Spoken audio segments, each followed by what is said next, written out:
নবনীরদনিন্দিত কান্তিধারম রসসাগর নাগর भूपवरं। हरे कृष्णा धन्यवाद प्रणाम। हम लोग श्रीमद् भागवतम के अष्टम स्कंद में है, तीसरा अध्याय चल रहा है। आज हम लोग श्लोक संख्या 1 से कंटिन्यू करेंगे। श्रीमद् भागवतम 8.3.1 ऑनवर्ड्स। 1 नंबर श्लोक। यस माधुरी प्रिया माता जी, आप रिपीट कीजिए श्लोक। और किनके सामने बुक है, नेटवर्क अच्छा है, अनुवाद तात्पर्य पढ़ना चाहेंगे कौन? नेटवर्क जिनका अच्छा है और है सामने। Okay, Charan Prabhu, you want to read? Okay, ठीक है। अशोक प्रभु, 1 नंबर श्लोक। श्री बादरायणी उवाच एवं व्यवसितो बुद्ध्या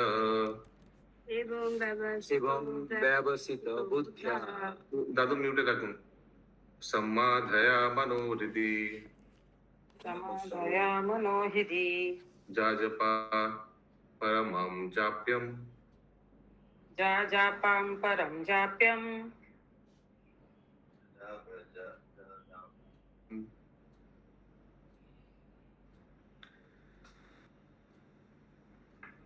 यस अनुवाद मुझे पढ़ना है प्रभु। श्लोका तो कंप्लीट करिए प्रभु जी। श्लोका तो मैंने बोल दिया। नहीं आया, सुना नहीं, आधा लास्ट का नहीं हुआ आधा। प्राग्जन्मानुशिक्षितम्। श्रील सुखदेव गोस्वामी ने आगे कहा, तत्पश्चात गजेंद्र ने अपना मन पूर्ण बुद्धि के साथ अपने हृदय में स्थिर कर लिया और उस मंत्र का जप करना प्रारंभ किया जिसे उसने इंद्रदुम्न के रूप में अपने पूर्व जन्म में सीखा था और जो भगवान श्री कृष्ण की कृपा से उसे स्मरण था। इस जन्म में स्मरण हो गया। तात्पर्य इसका कुछ उदाहरण दीजिए।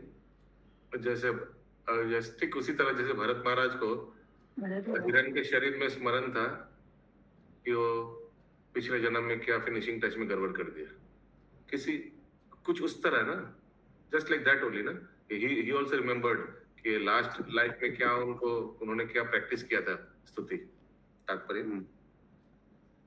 तात्पर्य ऐसे स्मरण का वर्णन श्रीमद् भागवत गीता 6.43-44 में इस प्रकार हुआ है, तत्रम त्वं बुद्धि संजोगम लभते पौर्वदेहिकम जतते ततो भूया संसिद्ध कुरु नंदन पूर्वाभ्यासेन तैनैव ह्रियते यावसो अपि स। इन श्लोकों में यह आश्वस्त किया गया है कि यदि भक्ति में लगा हुआ व्यक्ति नीचे गिर भी जाता है तो वह पतित नहीं होता, अपितु उसे ऐसे पद पर रखा जाता है जिससे वह काल क्रम में पूर्ण पुरुषोत्तम भगवान का स्मरण करेगा, जैसा कि बाद में बताया जाएगा। गजेंद्र पहले इंद्रदुम्न नामक राजा था, किंतु किन्हीं कारणों से वह अपने अगले जन्म में हाथियों का राजा बना। अब गजेंद्र संकट में था और यद्यपि उसका शरीर मनुष्य का नहीं था, किंतु उसे वह स्तोत्र स्मरण था जिसे वह पूर्व जन्म में जपा करता था। जतते ततो भूयं संसिद्ध कुरु नंदन। मनुष्य को सिद्धि प्राप्त करने में समर्थ होने के लिए श्री कृष्ण उसे फिर से अपना स्मरण कराने का अवसर प्रदान करते हैं।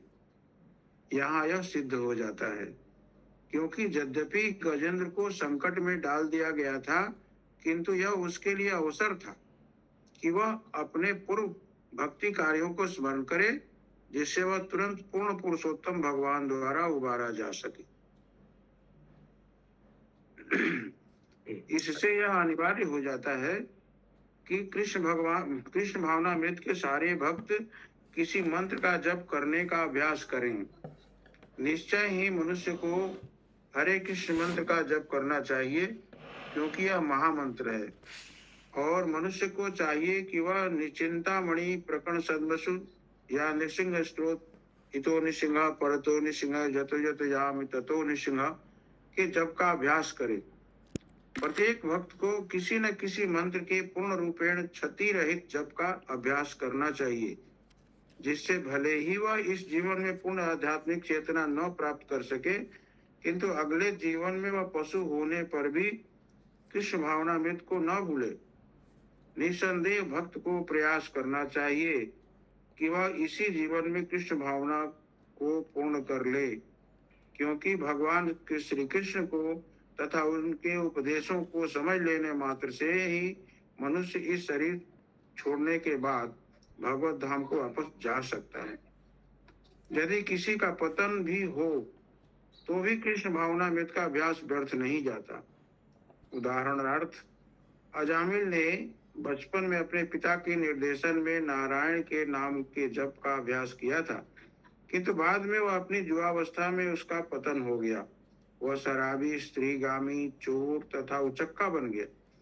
यद्यपि उसने अपने पुत्र नारायण को बुलाने के लिए नारायण के नाम का उच्चारण किया था, फिर भी पाप कर्मों में लिप्त होकर भी वह उन्नति कर गया। अतएव हमें किसी भी परिस्थिति में हरे कृष्ण मंत्र का जप करना नहीं भूलना चाहिए। इससे हमें बड़े से बड़े संकट में सहायता मिलेगी, जैसा कि हम गजेंद्र के जीवन में पाते हैं। हरे कृष्ण।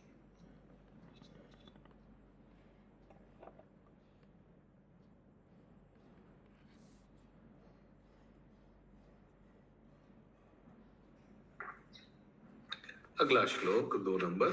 श्री गजेंद्र उवाच गजेंद्र वाच ओम नमो भगवते तस्मै ओम नमो भगवते तस्मै यथा एतच्चिदात्मकम् यत यत्यदिदात्मकम् पुरुषायादि बीजया परेशायाभि धीमहि।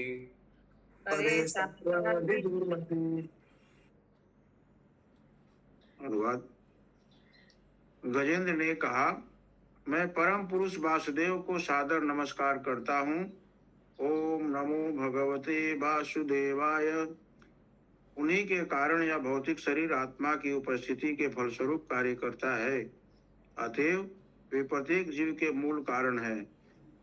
वे ब्रह्मा तथा शिव जैसे महापुरुषों के लिए भी पूजनीय है और वे प्रत्येक जीव के हृदय में प्रविष्ट हुए हैं। मैं उनका ध्यान करता हूँ। परम परेशाया भी धीमहि। तात्पर्य, इस श्लोक में इतच्चिदात्मकम पद अत्यंत महत्वपूर्ण है। भौतिक शरीर निश्चय ही भौतिक तत्वों से बना हुआ है, किंतु जब मनुष्य को कृष्ण भावना का ज्ञान हो जाता है तो यह शरीर भौतिक न रहकर आध्यात्मिक बन जाता है। भौतिक शरीर इंद्रिय भोग के लिए है, किंतु आध्यात्मिक शरीर श्री भगवान की दिव्य प्रेममय सेवा में लगा रहता है। अतएव जो भक्त श्री भगवान की सेवा में लगकर निरंतर उन्हीं का चिंतन करता रहता है, उसके शरीर को कभी भी भौतिक नहीं मानना चाहिए। इसलिए आदेश दिया गया है, गुरु सु नरमति। गुरु को कभी भी भौतिक शरीरधारी सामान्य मनुष्य नहीं समझना चाहिए। अर्चे विष्णु शिलाधि। प्रत्येक व्यक्ति जानता है कि मंदिर का अर्च विग्रह पत्थर का बना होता है, किंतु यह सोचना अपराध है कि अर्चा विग्रह मात्र पत्थर है। इसी प्रकार गुरु के शरीर को भौतिक अवयवों से बना सोचना अपराध है। नास्तिक लोग सोचते हैं कि भक्तगण मूर्खतावश पत्थर की मूर्ति की पूजा ईश्वर के रूप में करते हैं और एक सामान्य पुरुष की गुरु के रूप में, किंतु तथ्य यह है कि श्री कृष्ण की सर्वशक्तिमत्ता से अर्चा विग्रह की तथा कथित पत्थर मूर्ति प्रत्यक्ष पूर्ण पुरुषोत्तम भगवान होती है और गुरु का शरीर प्रत्यक्ष आध्यात्मिक होता है। ऐसे शुद्ध भक्त को जो अनन्य भक्ति में लगा रहता है, दिव्य पद पर स्थित मानना चाहिए। सगुणांशम तित्येतान ब्रह्म भूयाय कल्पते।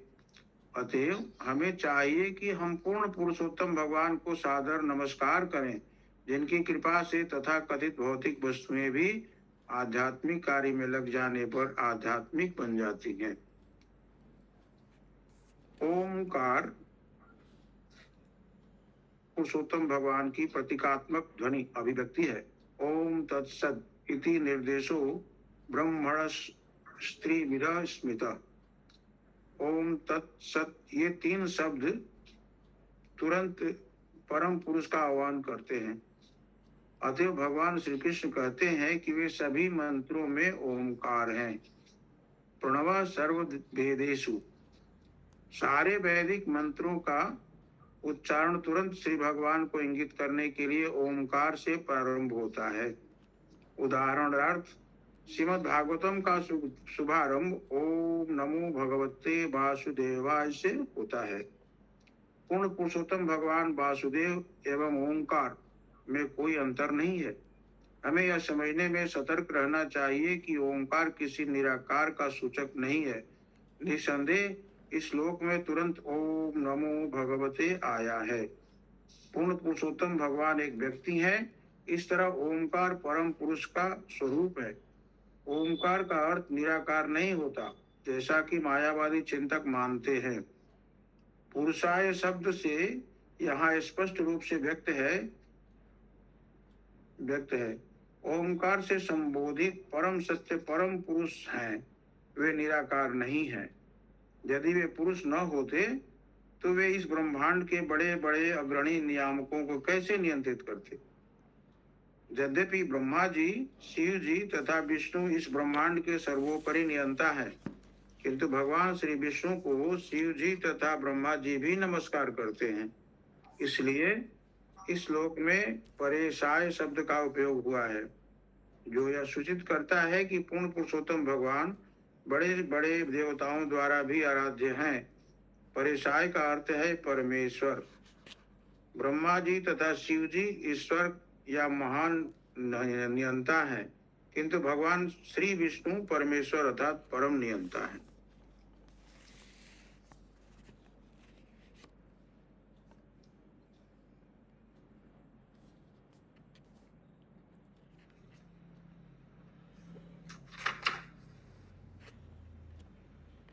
तो ये गजेंद्र मोक्ष जो स्तुति है, शायद ये 2 नंबर श्लोक से शुरू हो रहा है ना गायत्री माता जी? एक से हो रही है प्रभु जी। अच्छा, एक वाला भी है? हाँ, आप सही शुरू।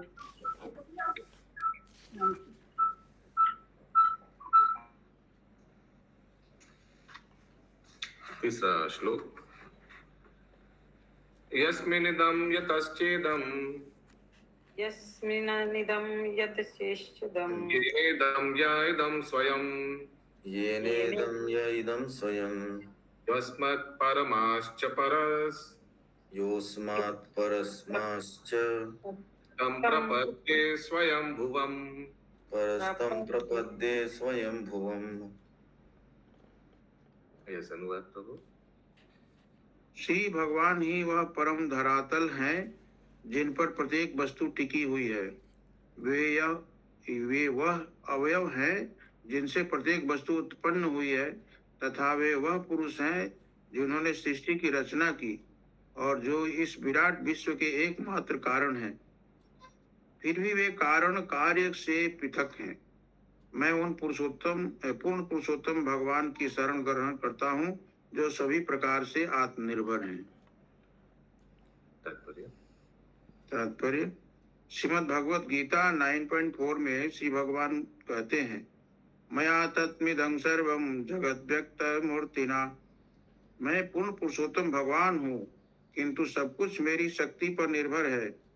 जिस प्रकार मिट्टी का पात्र मिट्टी पर निर्भर रहता है, जिस स्थान पर मिट्टी का पात्र टिका रहता है वह भी मिट्टी है। यह मिट्टी का पात्र कुम्हार द्वारा बनाया जाता है, जिसका शरीर मिट्टी का बना होता है। कुम्हार का चाक जिससे मिट्टी का पात्र बनता है मिट्टी का अंश होता है, और जिन अवयवों से पात्र बना रहता है वे भी मिट्टी के होते हैं।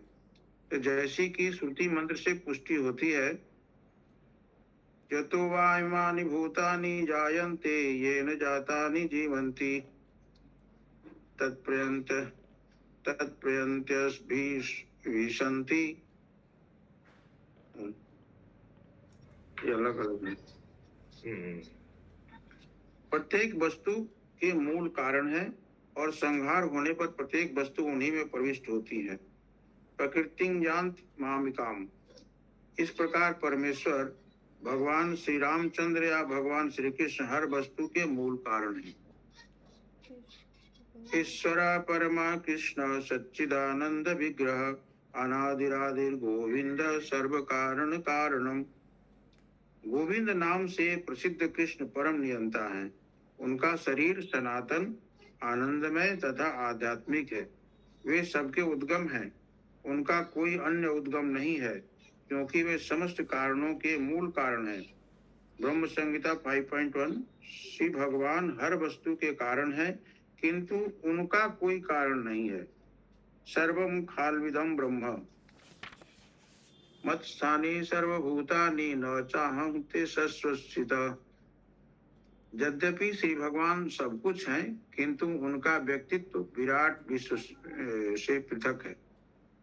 हरे कृष्ण। हरि बोल। Thank you.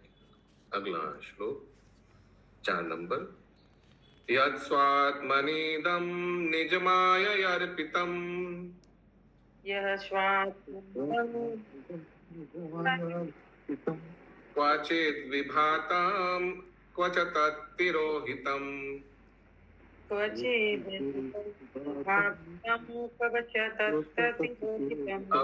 अविद्दृक्साक्ष्य उभायं तत् इक्षते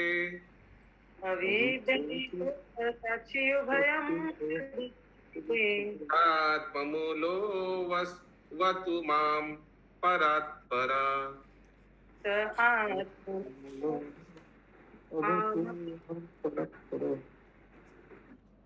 अनुवाद। पूर्ण पुरुषोत्तम भगवान अपनी शक्ति के विस्तार द्वारा कभी इस दृश्य जगत को व्यक्त बनाते हैं और कभी इसे अव्यक्त बना देते हैं। वे सभी परिस्थितियों में परम कारण तथा परम कार्य, प्रेक्षक तथा साक्षी दोनों हैं। इस प्रकार वे सभी वस्तुओं से परे हैं। ऐसे भगवान मेरी रक्षा करें। पूर्ण पुरुषोत्तम भगवान की शक्तियां अनेक है। परास्य शक्ति विविधैव श्रूयते। अतएव जब भी वे चाहते हैं, अपनी किसी एक शक्ति का उपयोग करते हैं और इस तरह विस्तार करके इस दृश्य जगत की सृष्टि करते हैं। पुनः जब यह हरे कृष्ण प्रभु जी, इसमें लिखा है कि पूर्ण पुरुषोत्तम भगवान अपनी शक्ति के विस्तार द्वारा कभी इस दृश्य जगत को व्यक्त बनाते हैं तो कभी इसे अव्यक्त बनाते हैं। ये व्यक्त और अव्यक्त क्या है प्रभु जी? जब सांस लेते हैं अनुलोम तो अव्यक्त हो जाता है। जब सांस छोड़ते हैं विलोम, फिर ब्रह्मांड आ जाते हैं, है ना।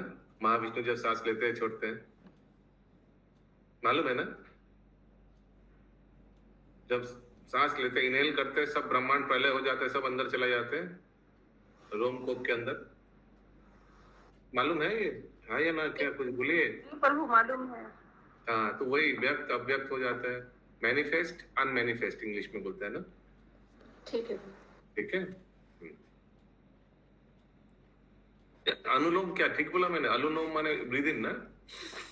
अनुलोम ब्रीद इन, विलोम ब्रीद आउट। आगे अपनी किसी एक शक्ति का उपयोग करते हैं और इस तरह विस्तार करके इस दृश्य जगत की सृष्टि करते हैं। पुनः जब यह दृश्य जगत विनष्ट हो जाता है तो यह उन्हीं में आश्रय पाता है। फिर भी वे अच्युत सर्वोपरि प्रेक्षक हैं। वे किसी भी परिस्थिति में परिवर्तन रहित रहते हैं। वे मात्र साक्षी के रूप में सारी सृष्टि तथा संहार के से पृथक रहते हैं। हरे कृष्ण। या बोली माता जी। कृष्णा प्रभु जी, ये लाइन है फिर भी वे अच्युत परम प्रेषक हैं, इसका क्या मतलब? nonetheless he is infallible में जिनका पतन नहीं होता, अच्युत। तो इतना तो हम लोग का पतन हो जाता है, हम लोग प्रलय हो जाता है, तो हम लोग सब भगवान में सिमट जाते हैं। हम लोग को तो वो तुरंत उसी समय सब कुछ छोड़ छाड़ के सब चला जाना पड़ता है अंदर। भगवान का कुछ होता है क्या? अगला श्लोक 5 नंबर।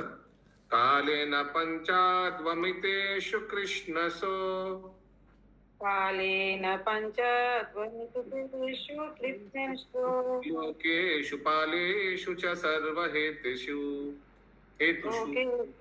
कालेषु च सर्वहेतुषु तामस्तदासेद् गहनां गभीरां तदासीत् गहनां गम्भीराम् यस्तस्य पारे अभिवीरजते विभु। यस्य पारे अभिविराजते विभुः। अनुवाद। कालक्रम से जब लोकों तथा उनके निर्देशकों या पालकों समेत ब्रह्मांड के सारे कार्य कारणों का संहार हो जाता है तो गहन अंधकार की स्थिति आती है, किंतु इस अंधकार के ऊपर पूर्ण पुरुषोत्तम भगवान रहते हैं। मैं उनके चरण कमलों की शरण ग्रहण करता हूँ। ब्रह्म संहिता यानी हर एक तत्व के बारे में दिया हुआ है एक एक श्लोक में भगवान का, है ना। जैसे ब्रह्म संहिता में हर एक तत्व दिया हुआ है, ठीक इसीलिए ये भी स्तुति गजेंद्र मुख स्तुति। Very nice. तात्पर्य वैदिक मंत्रों से हमें पता चलता है कि पूर्ण पुरुषोत्तम भगवान सबके ऊपर हैं। वे ब्रह्मा तथा शिव समेत समस्त देवताओं से ऊपर सर्वश्रेष्ठ है। वे परम नियंता हैं। जब उनकी शक्ति के प्रभाव से हर वस्तु अदृश्य हो जाती है तो विराट जगत में घना अंधकार छा जाता है, किंतु श्री भगवान सूर्य प्रकाश हैं, जैसे कि वैदिक मंत्रों में पुष्टि हुई है। आदित्य वर्णम तमस परस्तात्। हमारा दैनिक अनुभव है कि जब हम इस धरती पर रात्रि के अंधकार में होते हैं तब भी सूर्य आकाश में कहीं न कहीं सदैव चमकता रहता है। इसी प्रकार पूर्ण पुरुषोत्तम भगवान परम सूर्य की भांति सदैव चमकते रहते हैं, तब भी जब कालक्रम के समग्र विराट जगत विनष्ट हो जाता है। हरे कृष्ण। अगला श्लोक 6 नंबर। नयस, हाँ बोलिए। ईशोपनिषद। ईशोपनिषद, अच्छा वो हिरण्मय वाला श्लोक ना। ओके। न यस्य देवा ऋषया पदं विदुर जंतु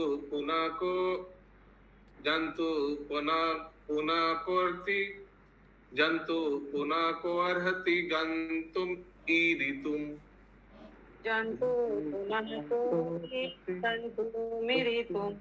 तथा न तस्या कृतिभिर्विचेष्टतो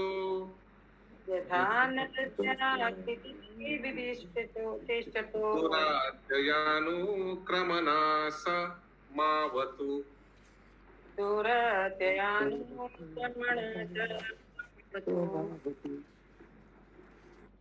अनुवाद। आकर्षक वेशभूषा से ढके रहने तथा विभिन्न प्रकार की गतियों से नाचने के कारण रंगमंच के कलाकार को श्रोता समझ नहीं पाते। इसी प्रकार परम कलाकार के कार्यों तथा स्वरूपों को बड़े बड़े मुनि या देवता गण भी नहीं समझ पाते, और निश्चय ही बुद्धिहीन तो तनिक भी नहीं, जो पशुओं के तुल्य हैं। न तो देवता तथा मुनि न ही बुद्धिहीन मनुष्य श्री भगवान के स्वरूप को समझ सकते हैं, और न ही वे उनकी वास्तविक स्थिति को अभिव्यक्त कर सकते हैं। ऐसे पूर्ण पुरुषोत्तम भगवान मेरी रक्षा करें। तात्पर्य ऐसी ही अभिव्यक्ति कुंती देवी ने प्रकट की थी। श्री भगवान सर्वत्र भीतर बाहर विद्यमान है, यहाँ तक कि वे हृदय के भीतर भी विद्यमान रहते हैं। सर्वस्य चाहं हृदि सन्निविष्टो ईश्वर सर्वभूतानां हृदये अर्जुन तिष्ठति। इस प्रकार यह सूचित किया गया है कि श्री भगवान को प्रत्येक हृदय में ढूंढे जा सकते हैं। अनेकानेक योगी उन्हें खोजने का प्रयत्न करते हैं। ध्यान अवस्थित तद्गतेन मनसा पश्यन्ति यं योगिना। फिर भी बड़े बड़े योगी, देवता, संत तथा मुनि न तो उन महान कलाकार नट के स्वरूप को समझ पाए और न ही वे उनकी गतियों का अर्थ समझ पाए। तो फिर इस भौतिक जगत के सामान्य चिंतकों यथा तथा कथित दार्शनिकों के विषय में क्या कहा जा सकता है? उनके लिए उन्हें समझ पाना असंभव है। उनके लिए उन्हीं कथनों को स्वीकार करना चाहिए जिनका उपदेश वे हमारे बीच कृपा करके अवतरित होकर देते हैं। हमें भगवान श्री रामचंद्र, भगवान श्री कृष्ण तथा भगवान श्री चैतन्य महाप्रभु के वचनों को सहज रूप में स्वीकार करना चाहिए और उनके पद चिन्हों पर चलना चाहिए। तभी उनके अवतारों के प्रयोजन को जाना जा सकता है। जन्म कर्म च मे दिव्यम एवं यो वेति तत्त्वतः त्यक्त्वा देहं पुनर्जन्म नैति मामेति सुअर्जुन। श्रीमद् भागवत गीता 4.9। यदि भगवत कृपा से उन्हें कोई जान लेता है तो उसका इसी शरीर में तुरंत उद्धार हो जाएगा। तब भौतिक शरीर का कोई कार्य नहीं रह जाता। फिर शरीर जितने भी कार्य करेगा वे कृष्ण भावनामृत के कार्यकलाप होंगे। इस प्रकार मनुष्य अपना शरीर त्याग कर भगवत धाम वापस जा सकता है। हरे कृष्ण। आज का अंतिम श्लोक। दिद्रेक्षवो यस्य पदां सुमंगलम्